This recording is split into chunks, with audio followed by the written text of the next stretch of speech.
Ito, muli po Hello nating po, panoorin practice lang si po. Makmak Punay sa kanyang practice. Kakanta siya ng, anong kanta ba to? All my bags are packed, ready to go. I'm standing here outside your door. I hate to wake you up to say goodbye. Living on a jet plane pala. But the dawn is breaking, it's early morn. The taxi's waiting, he's blowing his horn. Already I'm so lonesome I could die. So kiss me and smile for me. Tell me that you'll wait for me. Hold me like you'll never let me go. 'Cause I'm living on a jet plane. Don't know when I'll be back again. Oh babe, I hate to go. There's so many times I've let you down. So many times I've played around. And I tell you now, they don't mean a thing. Every place I go, I'll think of you. Every song I'll sing for you.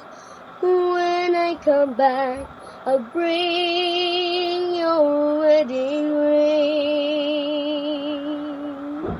So kiss me and smile for me.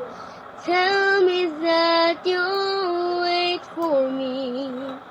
Hold me like you'll never let me go.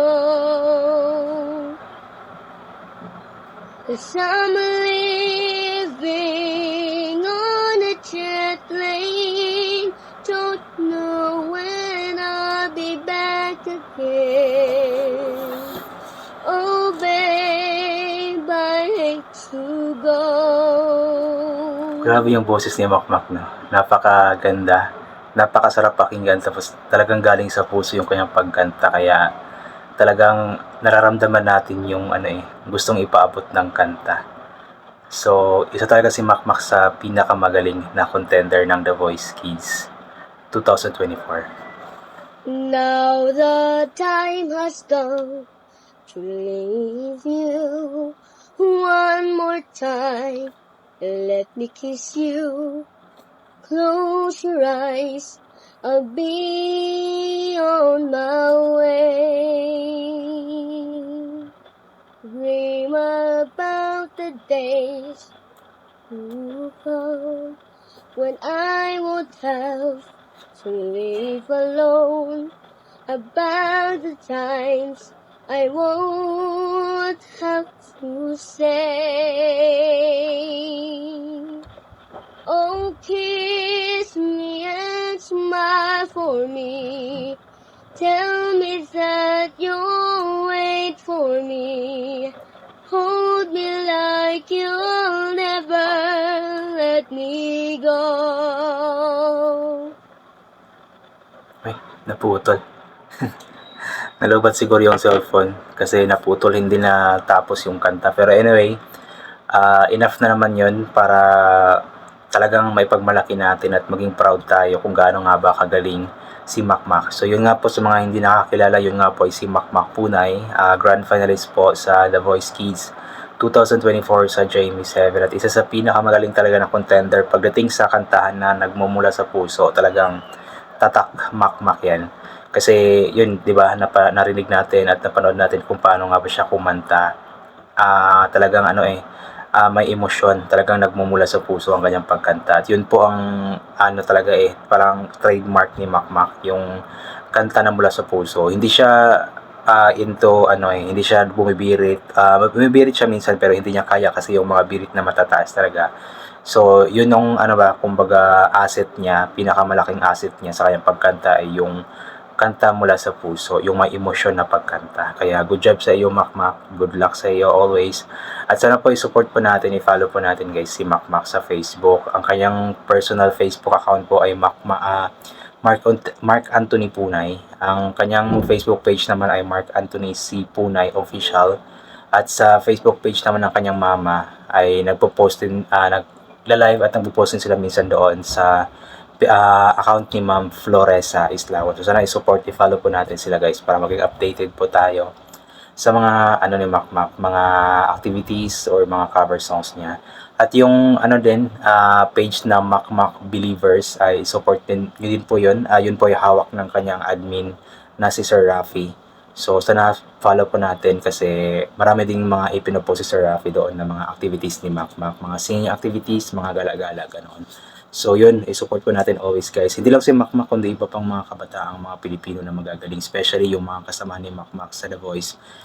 Sila Nevin, sila Wency, sila Hebron. Kasi sila yung magkakasama at sana abangan po natin palagi sila sa kanilang guesting sa All Out Sundays and hoping na sana maging regular na nga po sila, or hindi ako sigurado kung regular na ba sila or hindi pa, pero kung hindi pa man, I am hoping and praying na sana maging regular na sila para every Sunday na sila lalabas at magkakaroon ng guesting sa All Out Sundays. Kaya good job, good luck sa iyo, Maki Boy. Ipapatuloy mo lang ay yung pagkanta-kanta at andito lamang kami palagi na susuporta sa iyo. Palagi ka naming suportahan hanggang dulo, hanggang sa makamit mo kung ano man ang pangarap mo sa buhay. Sa ngayon kasi si Makmak is napakabata pa, 8 years old, so marami pang maaaring mangyari sa kanya. So mas maganda yung masundan natin yung mga journey niya sa kanyang buhay habang bata pa siya at hanggang sa lumaki siya. Ayan. So yun guys, I think hanggang dito na lamang po itong gagawin ko na reaction video. So thank you so much po sa lahat ng mga palaging bumabalik sa aking YouTube channel. So inaulit ko nga po palagi, ugaliin po natin magdasal, magpasalamat sa lahat ng mga bagay na ating natatanggap. Kahit na hindi po natin ito hinihingi, kasi nga po lahat ng mga bagay na meron tayo ay kaloob sa atin ng ating Panginoon. At wala ang mga bagay na ito kung hindi dahil sa Kanya. And always bring pa yung kapote, sombrero, or anything na pwede maging protection sa katawan kapag lalabas po tayo, nang sa ganun kapag mainit ay hindi po tayo mainitan, o kapag biglang umulan na hindi po tayo mababasa ng ulan. And always take vitamin C para maboost ang ating immune system at hindi po tayo matatamaan agad-agad ng kung ano mga sakit-sakit, especially sa panahon ngayon na paiba-iba nga po yung napakainit tapos bigla-bigla na lamang pong umuulan. So once again, inulit ko hanggang dito na lamang po muna ito. God bless and bye for now po.